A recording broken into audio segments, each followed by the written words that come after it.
Hey, I'm Mitchell Davis, a Laravel developer. G'day, I'm Gavin Ty. I am, I guess, a head of SaaS and marketing for SixSides. I think still, and you I'm and still you're here. confident about it too. I haven't been fired. Yeah. We are building SixSides.co.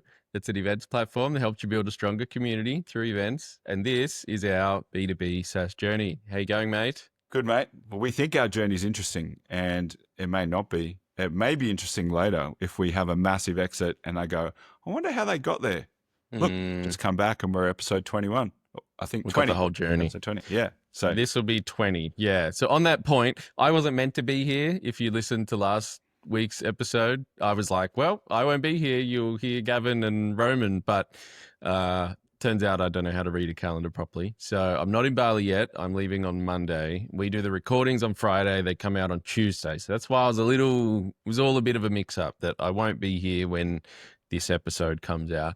You did me a favor because I do the editing for the show. You did me a favor and recorded with Roman yesterday. So I deliberately haven't listened to it yet, though. So that way I don't know anything other than when I don't know anything for this recording. So yeah, anyway, it was good.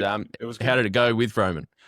Look, I think it was really Roman and I have known each other for a long time, and I have the best banter with anyone than I have with him. We don't get offended at anything, and with each other.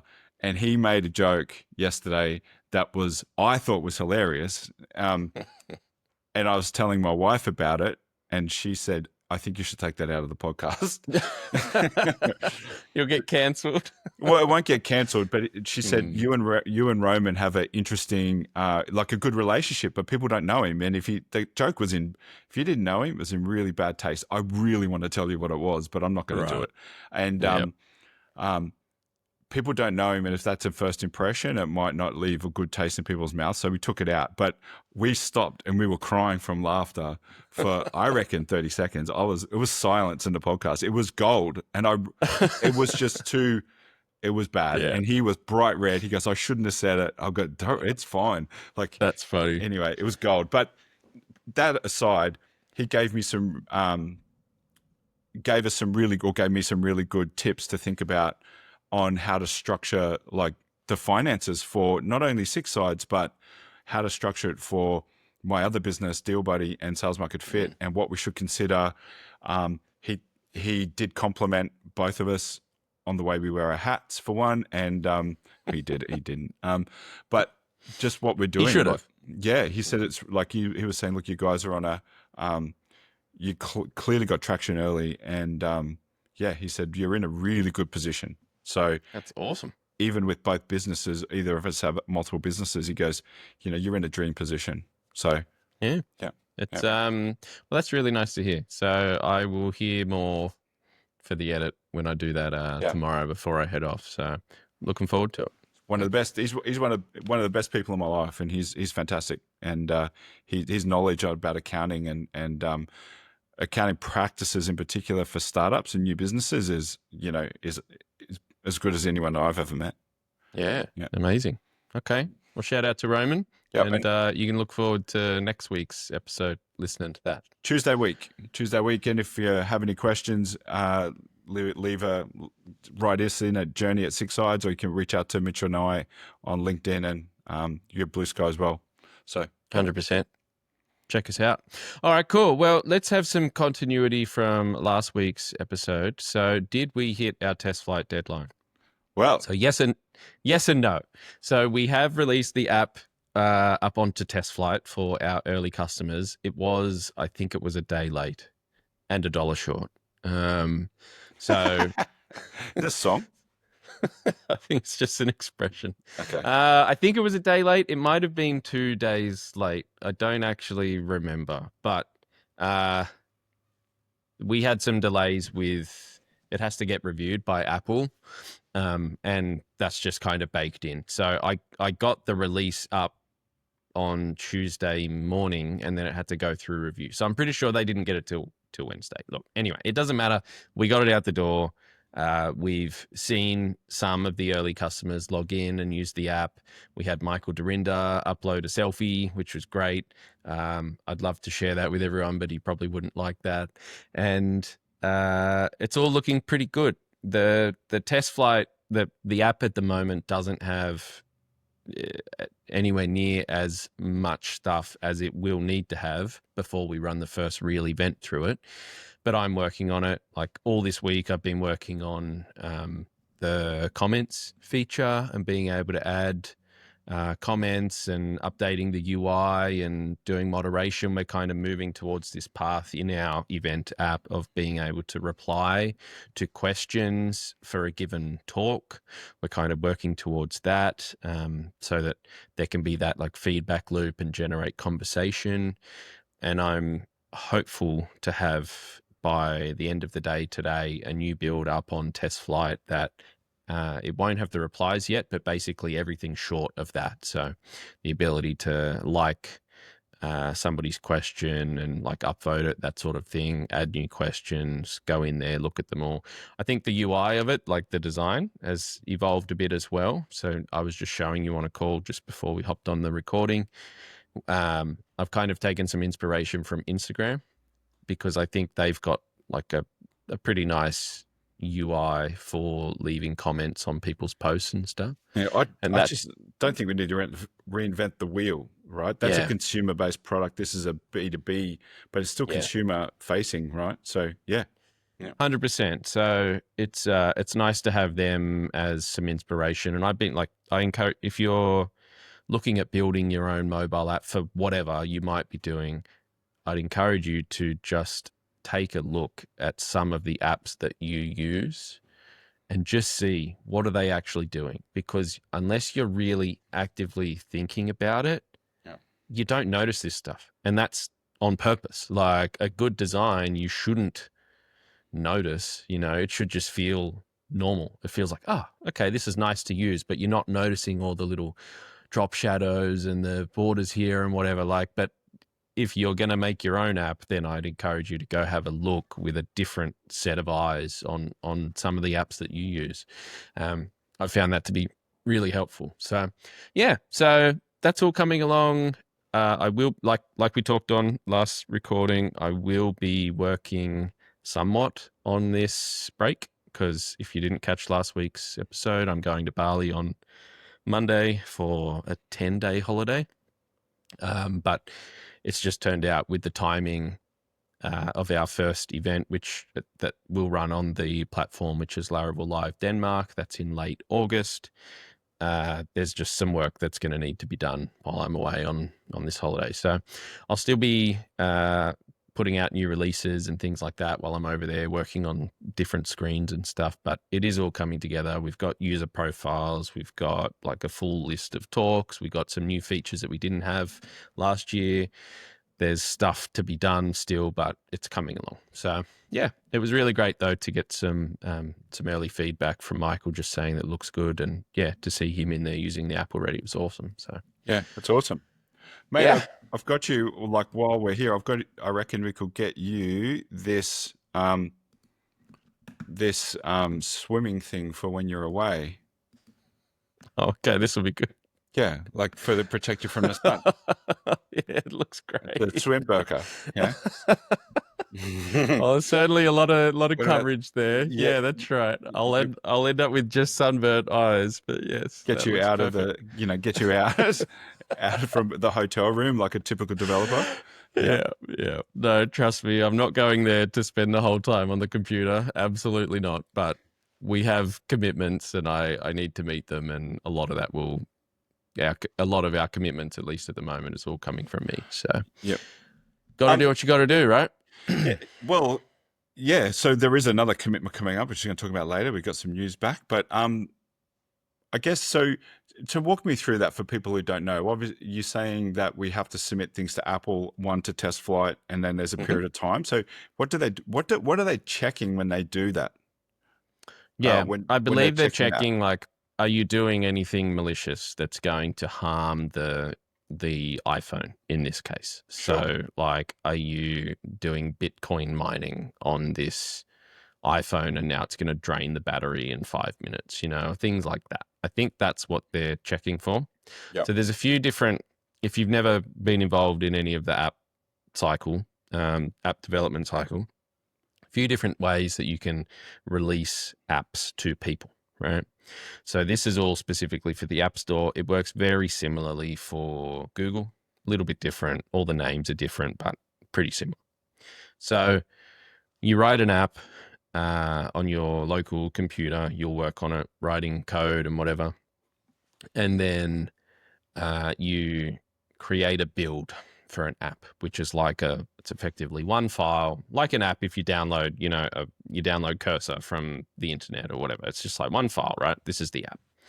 And you build that, you submit that to Apple in this case. And then if you want to, you can have this TestFlight internal testing group. So this is for people like in our business, this is you and me and maybe Chris, who, is helping us out occasionally with stuff. And if we hired other people, then they could join this track as well.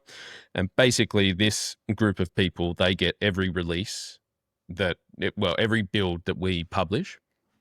And you can choose to do this. You don't have to do it that way, but they get every build and you get early access to new builds of a mobile app through the TestFlight app. So it's an app that you can install on your phone from the App Store. You sign in with your Apple details, and then that's how you get invited into TestFlight, is just with your Apple ID. So like I had to ask you, hey, what's your Apple ID, Yep. So we do that, and now you have access to this app on your phone, and that works great internally, right, for people like you and me. But then when we want to share access to customers, or I guess, in our case, it will only be customers, right? But in other organizations, they might have like a whole big testing team. So you can have I think you can have 10,000 testing testers if you then go to this next step, which is the external testers. So it's not just people in your company, it's like people that you have sent a link to, just a public link. And so that's how we have done this for all of our early customers, is to just send them the sign up TestFlight link. That then gives them access to this external testers group, where they can then get early access to these builds. But the catch is, for external testers, it has to go through Apple review. Okay. So for internal ones, I can publish a build and you can have it in like 10 minutes from now. And Apple doesn't get involved in that. External ones, they have to do a review, and they're checking for anything malicious that the app is doing. Is that automated or is it manual check on their side? I think it's manual. So that's why it can take some time. So in our case, it was, I want to say it was like 16 hours or something like that. Yeah.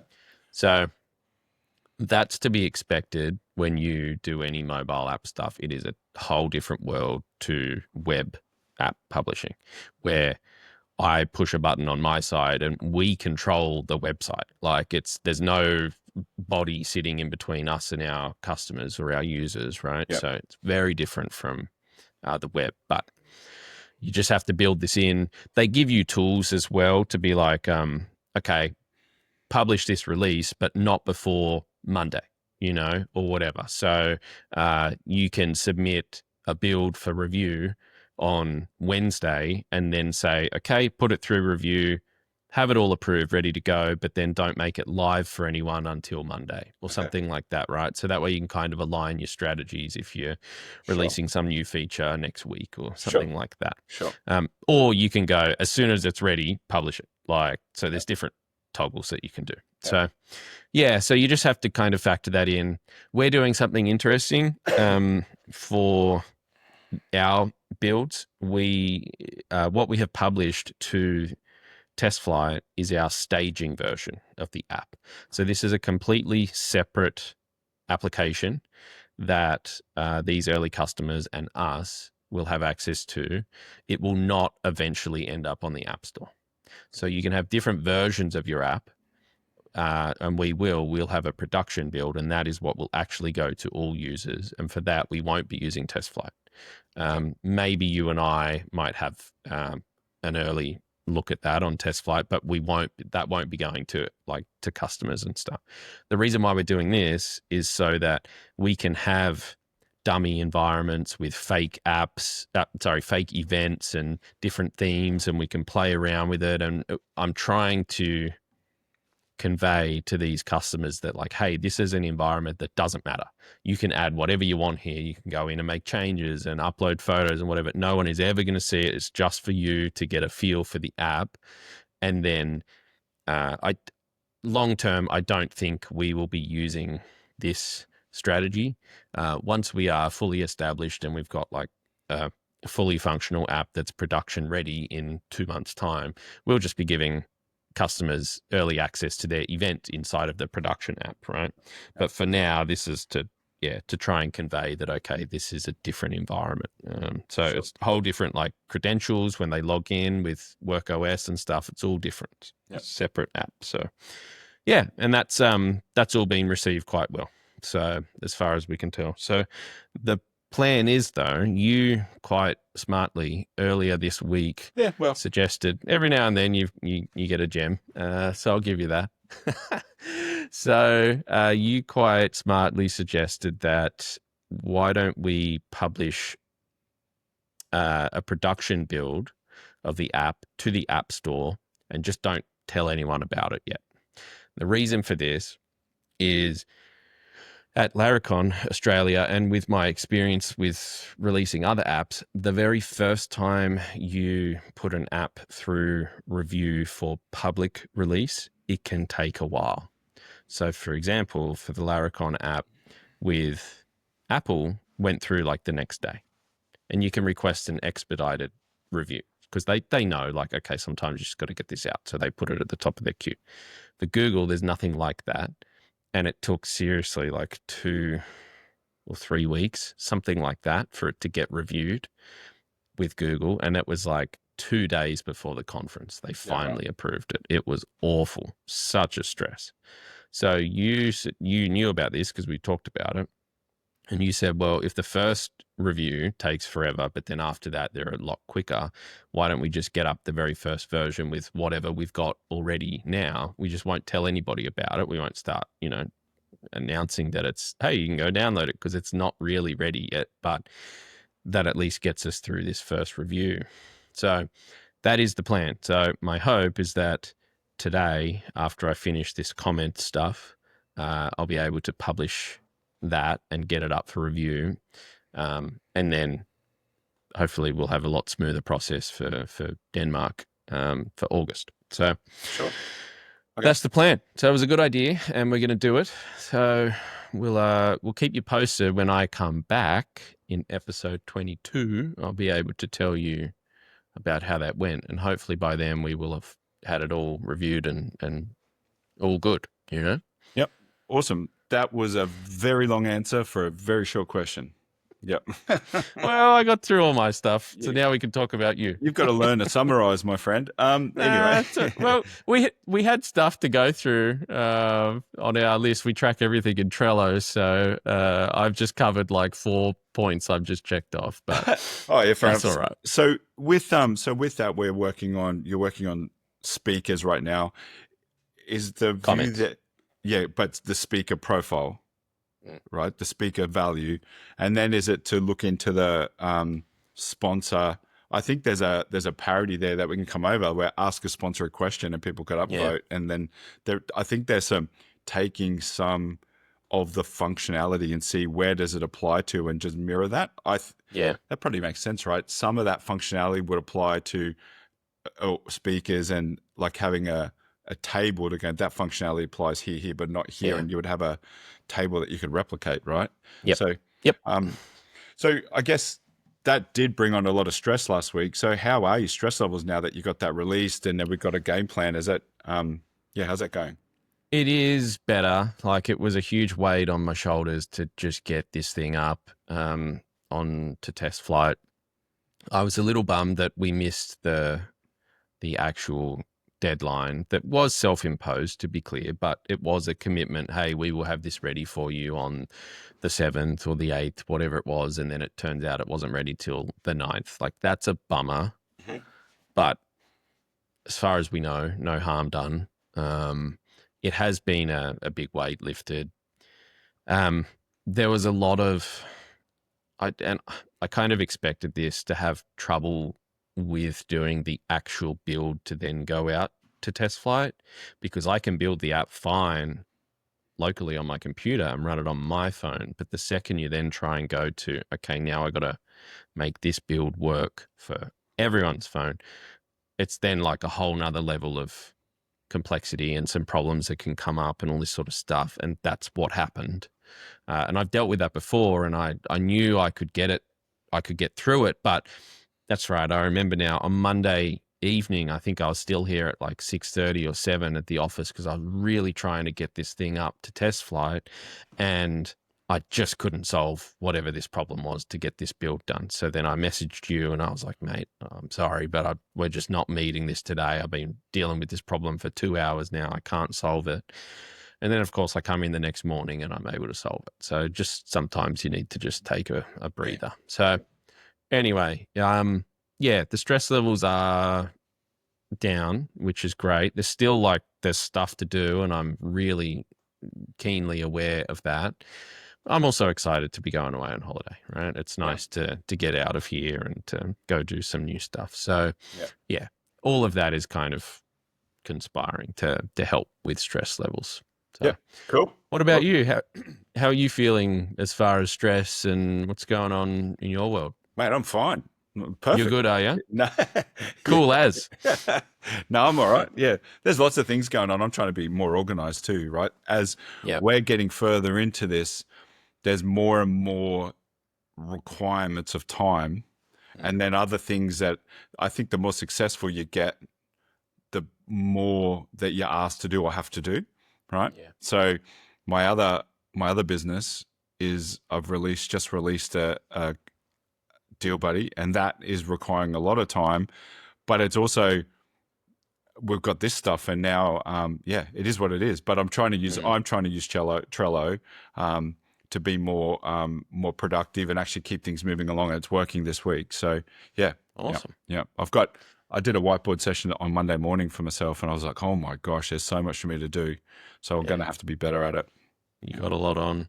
Okay, how has the release gone of DealBuddi? That's really exciting. Yeah, it's really good. So we released it this week. We're still going through teething issues, right, with AI and all that kind of stuff. Like, we think we fixed something and it comes back again. Like, I just saw an issue this morning, but I'm currently running 9 startups through a program, and then I've got 1, 2, 3, 4, 5, 6 more to onboard as well, and then another group of people will come on board as well. So I think I'll go almost live with probably 30K in annual revenue straight away. Wow. So that kind of covers the build, the initial MVP build. So I want to get to, it's so tricky though, and I'm sure you feel, you know it as well, is you spend a bit of money on something. It's like, I just keep spending money on it, right? And then, but I don't want to, I want to try to get ahead of that. I want to try and do it different. So make sure it's running profitably. Yeah. I mean, mate, you've got some fantastic early traction. So good on you. That's awesome. Mate, it's been 5 years in the making. Yeah. It's 5. It seems like traction, but it's 5 years of trying to get the strategy right, and it's coming to fruition now. So it's been a long journey, as you know. Like, we worked together ages ago. Yeah. So it's good. Good on you. That's great. Well, it has been interesting. You reached out to me to ask, like, hey, we talked about that blog authoring thing, Tina, we're using. You can listen to last week's episode if you want to hear more about that. You're like, can we get that out before I go away on Monday? And I was like, oh, you got some ideas, yeah? And you're like, no, I'm just trying to like get things organized. I'm using Trello and stuff. So it's been cool to see that. Okay, like you're using that not just with DealBuddi and with Sales Market Fit, but also with SixSides. So cool. Mate, I've color coded my whole Trello board. That I've got green for SixSides, and I've got low, medium, high priority. Then I've got DealBuddi, and then I've got Yeah, Money wow. Girls as well. So Yeah. I can't understand it, but As long as you can use yeah, it and it's yeah, working for you. yeah. Yeah, cool. So there's a few things I'm trying to do, right? One is I'm trying to complete our sales strategy for SixSides, because Yep. SixSides is going to be a living case study of the value um, DealBuddi provides, right? Yep. So we're going to use that to a T to actually grow SixSides using the AI coach that I've made, Yep. based off the strategy that I've developed over 5 years. Yeah. Then there's the other side of the coin. I'm going to use SixSides as a case study to build out the founder community in Brisbane.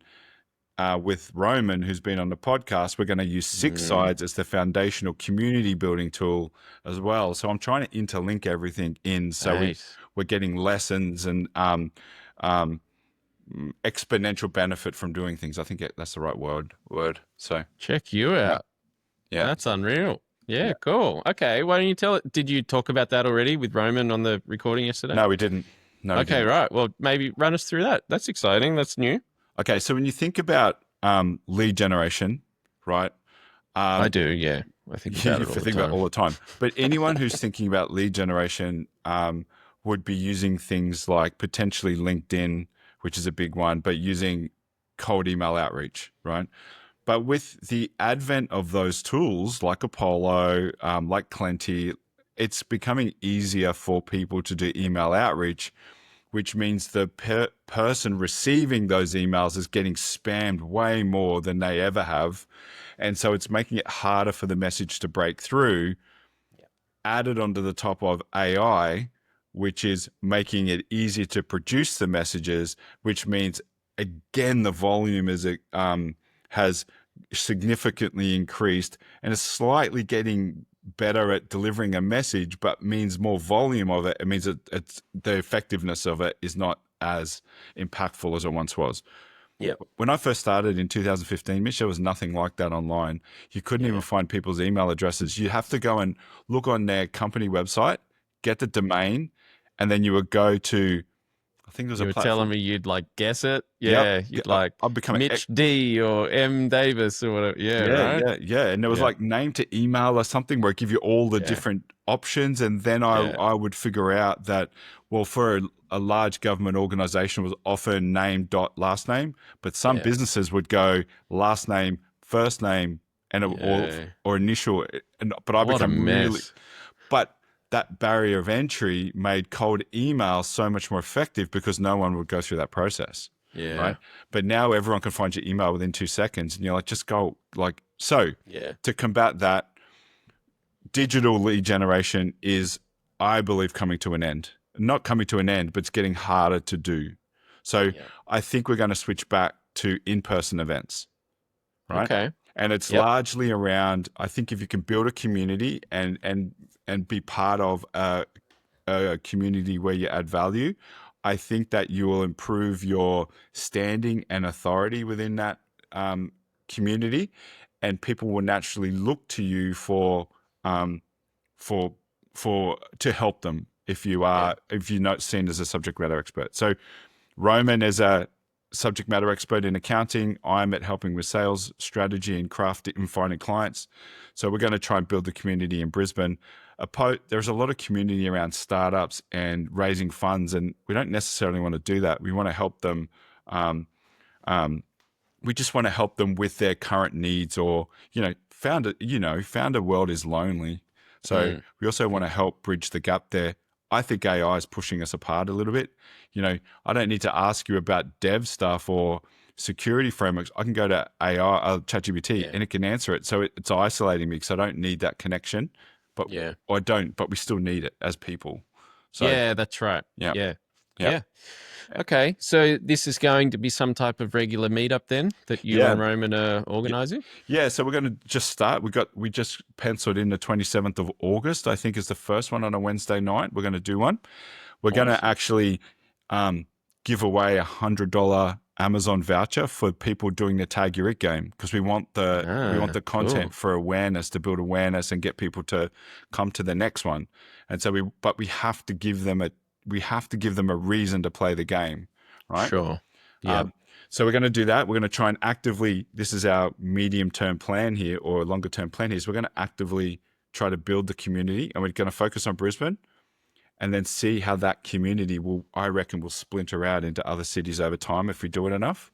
Yeah. Then it might be to do like a conference or do a weekly LinkedIn group or a month, like a LinkedIn close group where we have a weekly sales webinar, a weekly development webinar where maybe you can come in and give some advice, maybe a marketing session a week, or maybe an accounting session a week, or do certain value adds to continually add to the community and help people and build up our authority and subject matter expertise. And hopefully people will want to work with us at the end.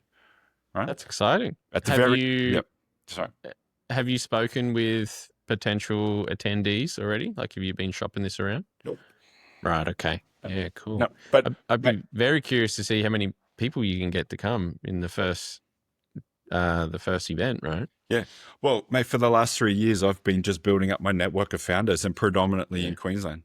So I've been doing that for a long time. So I don't have a lot of followers on LinkedIn, 8,000 or something, nearly 9,000, but it's that's a lot. It's okay. It could be better. 80,000 would be better. Sure. But still a lot. It is. But this is what our game, I think at the very least, if nothing else comes out of it, our goal is to add value to the community where like we're not expecting anything in return, hoping maybe. So, but we want to use SixSides. Yeah. We want to use SixSides as the platform, and you run that as a case study to show how it can work. Right. And be customers to our own product. Yeah. Dogfooding it, right? What does that mean? You never heard of that before? No. Okay, I've heard of dog food, but I don't know. So it's eating your own dog food is the kind of the core of the expression. And it's basically like businesses like ours, software businesses, using their own tools as opposed to building in a silo and releasing it to customers who live then in their own world, right? Gotcha. So yeah, that's dog fooding. I'll be dog fooding it. Yeah. Anyway, cool, mate. That's very exciting. So how's things going with sales strategy? Yeah, really good. So I've been working on it for the last few days now, like trying to put pen to paper. So one of the biggest things I advise anyone who's starting a business, and especially B2B SaaS business, is recognize what you're really selling. And that's what it can be a bit difficult to do that. Even for us, it looks like we're selling an event app, but I don't think that we are, right? Yep. It's like McDonald's, right? McDonald's looks like a hamburger restaurant, a fast food restaurant, but they're actually a real estate company, right? Yeah. And so when I heard that, I was like, when I was working for a startup, I asked myself, I was like, well, if we're not selling an engineering drawing management solution, what are we selling?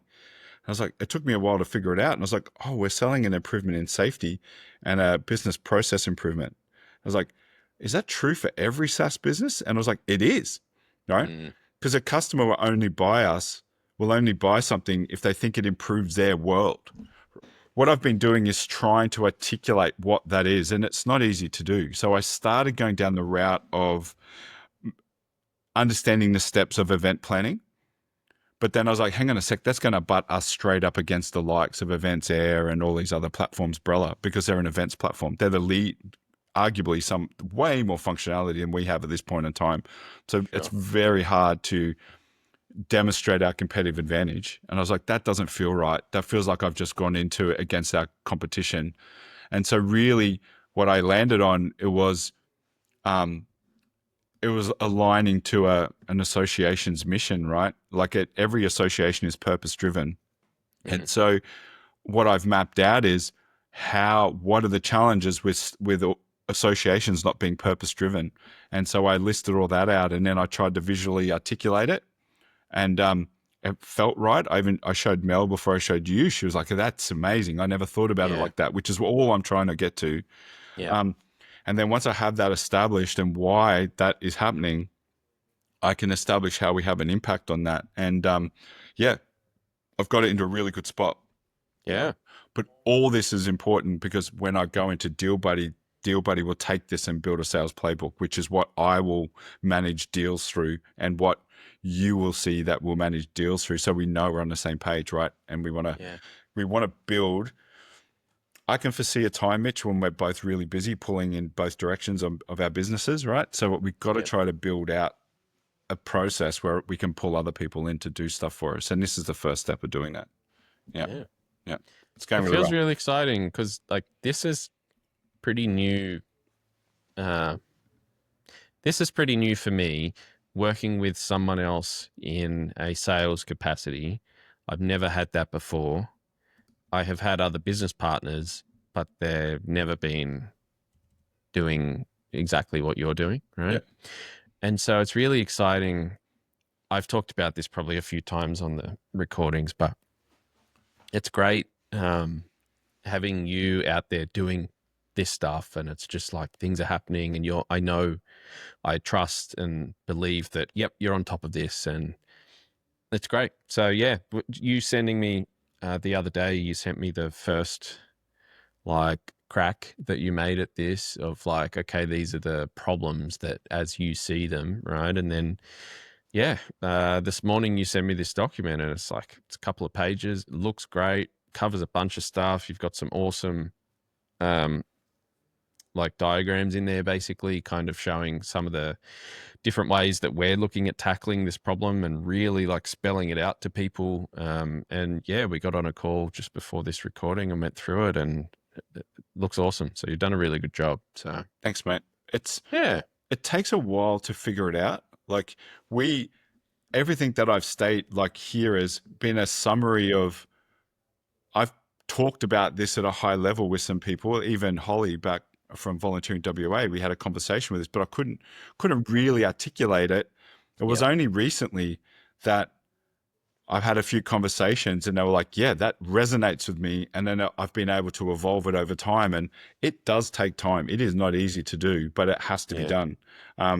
So I'm advising 9 other startups at the moment, and the closer you are to a problem, the harder it is to see it. Right. I can see their problems like that instantly. They can't see it, but then I can't see my problems because I'm too close. I can't see what I'm involved in. It's only, I've been putting with this stuff here that I've developed. One of the ways that it helped me do this is because I'm showing this and showing the team who I'm working with, hey, this is what I've done. And it's kind of contradictory to what I showed them to do, because there's no hard and fast rule on it, right? Yeah. So, okay. Yeah, but yeah, it's been a really good process. And I think the value we offer, you can see it. You can see the value, right? Like it's there in your face. You can't ignore it. It's a workflow process that you can see the improvement of it, right? Yeah. I think that will even help with development, right? Like, hey, look, can we achieve this? Not yet. Or yes. It sets like a North Star, right? It sets the vision of, okay, this is exactly what we are trying to do. Yeah. Let's build the technology to achieve it. A proper solution to a proper problem that has a real impact in the world. Yeah. And then separately, so you run, now multiple other businesses, right? But under the umbrella of Sales Market Fit, which is sales training, effectively, is how I would probably simply put it. Would you agree? It's difficult, right? I wouldn't call it coaching. Everything's moving to DealBuddi, right? Yeah. So for a start. So basically it's partly coaching, but coaching is more about, hey, you should say this at this time, which is a little bit, there's a million people like that. I'm more about how to position your value, the right value at the right time. So people want to buy you or want to move forward in the sales process, but it's more about how to remove sales friction that is difficult for the buyer to navigate and help them do that, like being customer service focused, and then how to subsequently increase demand. So if you can reduce the friction, increase demand, then more than likely someone will buy you because they'll see the need for it. Yeah. And I've just figured out how to do it in a repeatable way. And then the framework that the umbrella or the term that I've coined is what I've learned is finding your sales market fit. There's product market fit is well known, but if you don't align your sales process to how people in your target industries buy, whether it's a single person buyer or a committee for a more higher price point like enterprise sales, you won't make any sales and you run out of money, right? Yeah. Yeah. Yeah.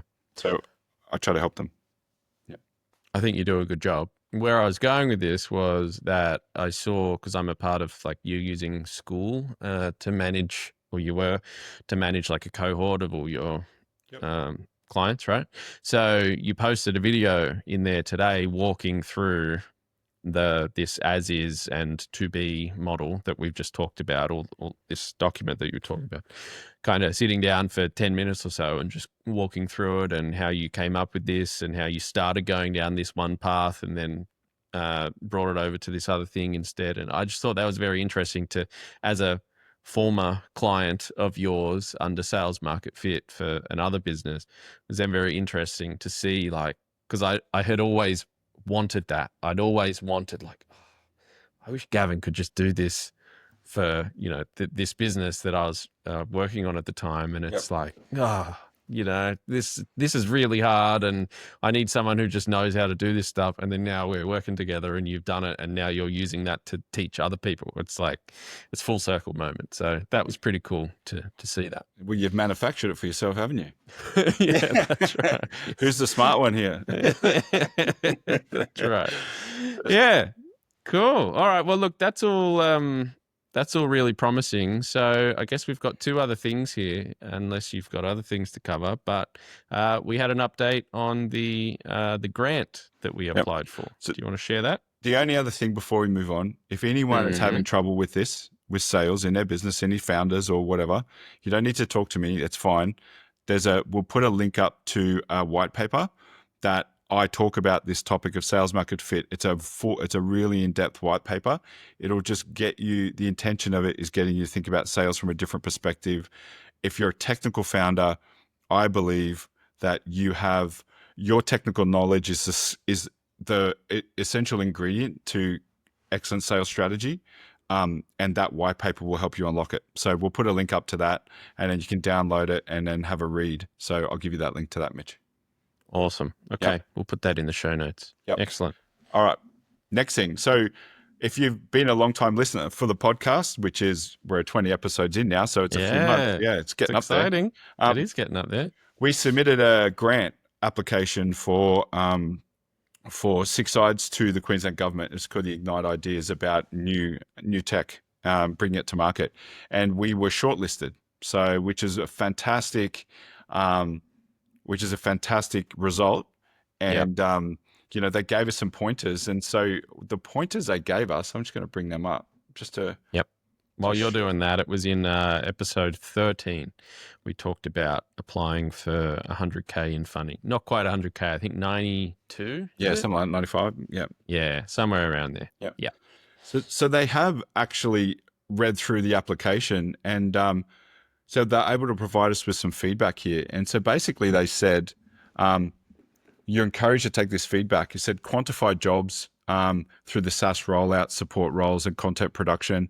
Mention social economic value, how improved community engagement strengthens Queensland's civic sector. Showcase inclusivity, where the benefits of to regional organisations, marginalised groups, etc. Frame SixSides as a platform for connection to an increasingly disconnected world, and I believe that's happening. And mention specific trademark or copyright, which we don't necessarily have. But yeah, that's in line with our strategy. So one of the things I listened to the other day, and I'll tell you what it was, Diary of a CEO, Kevin O'Leary on Diary of a CEO talks about signals and noise. And we're getting a lot of signals at the moment that what we're doing is we're getting signals that we are on a path, on the right path. And what they said to highlight is really what that strategy I talked about of what I created shows how we will get there. Like it aligns anyway. And so it shows to mention the economic benefit to the community. And if I'm the Queensland government, they're releasing money for this fund to flow through the likes of businesses like ours and have a positive impact net X times for the community. And I believe that's what they're doing. And so that's what I will structure our next round of response of. And even to the point is, before we jumped on here, I used ChatGPT to do a massive, deep industry research into the Queensland government Ignite Ideas Fund and what their purpose is behind it. I submitted our previous submission, what we believe our value proposition is, that as is to be model. And then it's come back and it's given us some pointers to what to focus on. And I've even put in that email for their feedback so we can structure everything around what their goal is and what our mission is, to ensure that we can help them achieve their goals by supporting businesses like us. So, cool. Well, that's very exciting. Sounds very smart. That's the right way to go about it, because that we used, you specifically did 95% of that submission, I think, last time, right? And that was a lot of that was with ChatGPT, but it was informed by all of the early work that we'd done, and a lot that you had done, to give you the credit. Of, okay, let's get the right messaging and all of like those early documents that we put together in Canva, and we were hiring people and stuff to do like all of that messaging. It's all kind of coming towards this, and it's great to have those documents, right? We've got like a body of knowledge here that we can then use these AI tools to try and help us with this custom stuff that we're doing in these grants. It's really cool, because like I look at some of my other businesses, I don't have anything like that. There's no like long running document library or anything like that, that I could fall back on. I think that's where I see most people use ChatGPT wrong, is they'll just say, hey, answer me this question for here. And it does its best. It takes the context from what it just doesn't have the context behind the why or things like that. So what I'm doing is all this stuff we've built, like you can't not build it originally, but then you can improve it and get it to think about it in a different way. And so with this, there's so much stuff I'm loading up, and I just won't take an answer. I'm like, hang on, that doesn't feel right. I'm going to rewrite it like this, and I'll use that as the basis, and I'll restructure it for how intentional, like that aligns with our core mission. That it will never know what our core mission is until we tell it, right? So, and it's contextual. And the biggest challenge is if you've got 10 or 12 bits of content, like decent sizes bits of content, putting it all together, it's so hard. It could take a day or 2 days to do it. So this at least boils it down to a decent, gives us a decent shot. Yeah. And it's authentic. It's not fake, right? Yeah, that's right. So, what's also interesting, we know some of the other applicants for this round of funding, and we are the only ones of the people that we know that actually got shortlisted. So this wasn't a given. This is like a big opportunity and a great sign. So hopefully, it was nice to see that the feedback that we got was extremely specific. Like they took their time to look at our submission fully. This was not just a rote thing, it was like they went through it and really gave us some great feedback. So that's certainly something that we're already actioning, which is 100% awesome. Yeah. I'd never done this type of thing before. Right? Have you ever applied for anything before? I've applied for grants, but for other people, like in businesses and stuff like that. So and I have like award submissions and all that kind of stuff. So I have done stuff like that, but not for us. No. Yeah. So I've won I won an Australian award, software award once for Red Eye. And that was a big deal to get in there. So, it gave us a bit of visibility, and we'll do the right things for us. So like we'll look around for, Telstra Small Business Awards, all that kind of stuff at the right time. 100%. So yeah. I have done one of those award nights before. I forget actually what company, like who was running it, but it was like one of those. You pay, we probably spent like $2 or $3 grand to get a table there for 10 of us. And then, we get nominated or whatever. It all felt a bit like, but it is good exposure. And it's a good, something to pin on the website or whatever. Let me tell you, this is one of my most proudest moments of being tenacious, right? When I was at Red Eye, We went to this industry conference. It was called Ozwater at the time, Australian Water Association, this water body. And we were just a scrappy startup back then. I think it was 2016, maybe 2017, my second or third year in. And we were going there and I'm like, we've got to do something. And we were at dinner. I was with one of the co-founders and had this really ornate centerpiece on the table. And I was like, and I said to the founder, I won't say his name, I was like, wouldn't that look good as an award? And he was like, it would. So we stole it, right? So we stole it. He ran cover, he had it, and I just played decoy. Then I went to Mr. Minute, which is an engraving shop here in Brisbane, and I got engraved on their Red Eye 2016 most innovative exhibitor at Ozwater. And so I didn't tell anyone.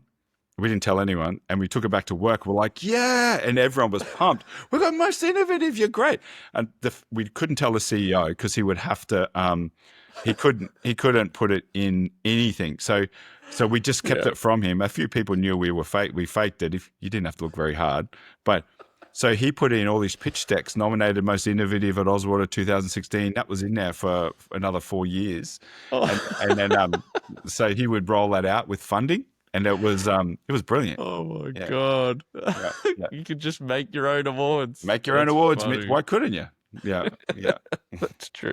Yeah. So that's funny. That is tenacious. Yeah, well it was brilliant. done. Yeah. I've still got the photo. I've still got the photo on my phone, I think. Yeah. Now that you've told me this, I don't know if I'll believe, if anything good comes through the door now, I got no idea whether to trust you or not. It doesn't matter. You choose to trust me or don't. You're the only one who's going to be damaged from it. Yeah, that's true. That's true. Have I got it? Yeah, I've got it here. I'll send you the photo. Okay, maybe I can put that in the show notes. But yeah, cool. Yeah, it was brilliant. Very good. Yep. Okay, well, look, we will we'll keep you posted. Do you know off the top of your head when the next submission date is due? 4th of August. You do know. Very good. I do. Okay, cool. Yep. So yeah, all right. Well, we'll keep you posted. That's only a couple of episodes away, right? So it'll be done unless there's anything that I need from you before. I don't think that I do. They're not asking for development roadmaps or anything like that. I think I should be able to get it done. Okay, cool. Roman's offered to help as well if I need any financial numbers done. So amazing. I'm going to have a look at this once we get off this podcast around how to answer, and then it should be pretty much okay. So what I won't do, awesome. what I won't do is I'll get it all ready and saved, and before when you come back, I think get you just to read over it and add in anything that you feel is different. So that needs to be added in. So, but the majority of it will be done before you come back. Yeah, amazing. Yep. I thought an interesting point on the how does this funding create jobs? I think that's quite interesting because it's it's $100,000. It's not like they're then funding another 3 full-time people, It's not. So I think that's an interesting one. Do you have any quick off-the-cuff thinking there? Everything's done for an ROI. They're not spending money out of the goodness of their heart. They're trying to bring economic value to Queensland. And so economic value is in part of bringing jobs to Queensland. Then we'll go into tax revenues. So, so hey, I'm going to spend $100,000 here, and we can anticipate we will get 2 new FTEs, full-time employees later on, right? Yeah. So that would demonstrate, right? It is only $100,000, but $100,000 to us, it would change. It changes everything, right? Yeah. Changes everything for us. Yeah, I just think it's an interesting one to answer because it's it's not enough to then have to hire directly from this $100,000. No, but it contributes towards the economy of growing, other, I guess other employers if we're hiring out for services to be done or things like that. It's interesting. So I'll be curious to see what you put forward. But say we developed the platform in a way that we could go and generate $200,000-$300,000 in revenue in the next 3 years, and out of that we hire 5 people, 5 people over time, whatever. Yeah. Right? Okay. So it's an indirect benefit. It's not like I'm not going to just on this funding. It's No. what do we do with it that then generates? Yeah. Okay. It's they want to help us with economic growth, and then out Yeah. of economic growth, we're going to need to hire people to support that change in the business. So that's where I think that they're going. Yep. Yeah. We should talk about what we would want, not on this recording. We'll do it maybe after the submission, but what would we do with $100,000? Because I think we have talked about, okay, we've applied for this back in episode 13. Today we've talked about, okay, it's going decently well. Sure. I'd love to, if you're cool with it, to sit down and say, what would we do with $100,000? Okay. That might be interesting for people in similar position. So why don't you do your $100,000, and then I'll do my $100,000, and then see what the difference is.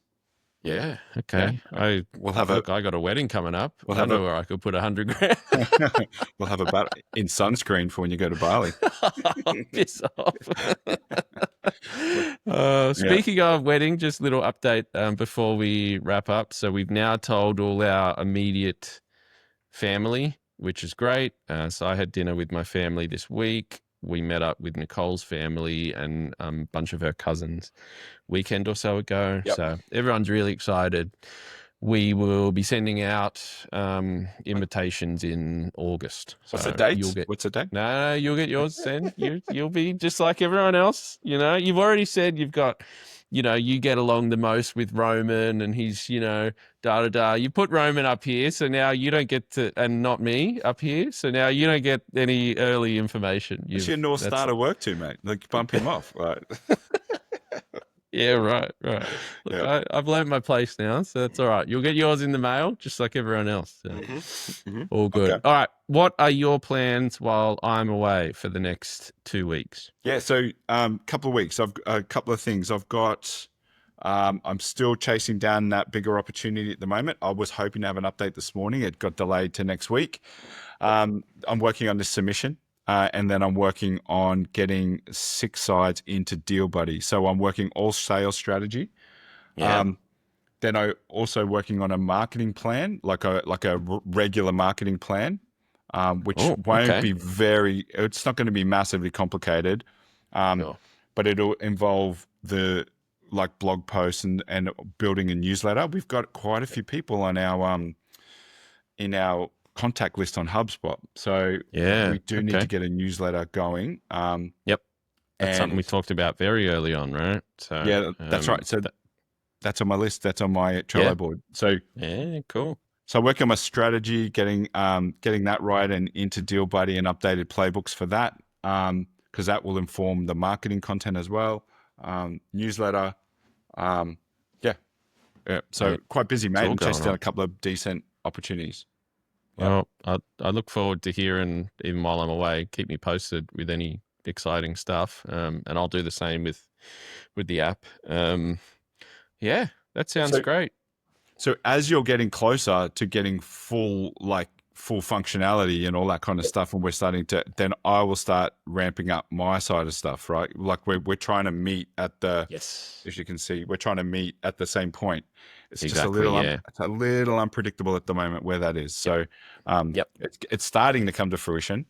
It is, yeah, that's right. It is tricky to know. What we do know, though, is definitely the app will be ready with 100% of everything that it needs by, it's August 21st, right, for Laravel Live Denmark. So need to have that in place. So that's only, I had a look, I think it's 6 weeks out from now. So yeah, we're getting close. I cannot wait for that. I was talking about it with Nicole yesterday. Like, oh God, it's going to be so cool when Gavin's mic just cut out. So I'm going to just make this work. We were just saying that can't wait for us to meet at that point where we've got the app ready and you are fully unleashed to do anything as you see fit, and I'm really excited for that. So it's getting closer. All right, cool. Well, mate, it sounds like you've got a lot to do over this next 2 weeks. I've got a lot to do as well. And next week you'll hear the episode with Roman. And I look forward to listening to that probably on the plane or something like that. We'll see. And I guess we'll catch you all in 2 weeks. You can find Gavin on LinkedIn, Gavin Tai. Where can people find you? Yep. That's it. Where can people find me, mate? Probably down in Campbelltown. No, you can Blue find me in Sky. Bali, actually. Yeah, in Bali. You just look for the big, bright red guy. Yeah, in a swim burqa. On the laptop in the hotel room, working on this fucking app. Remember, you got to get me Tina up and running before you go. Yeah. I haven't forgotten. all good. We'll get that sorted. You can find me, Mitch Dav, in all the places, and we will catch you all next week. See you, mate. See ya.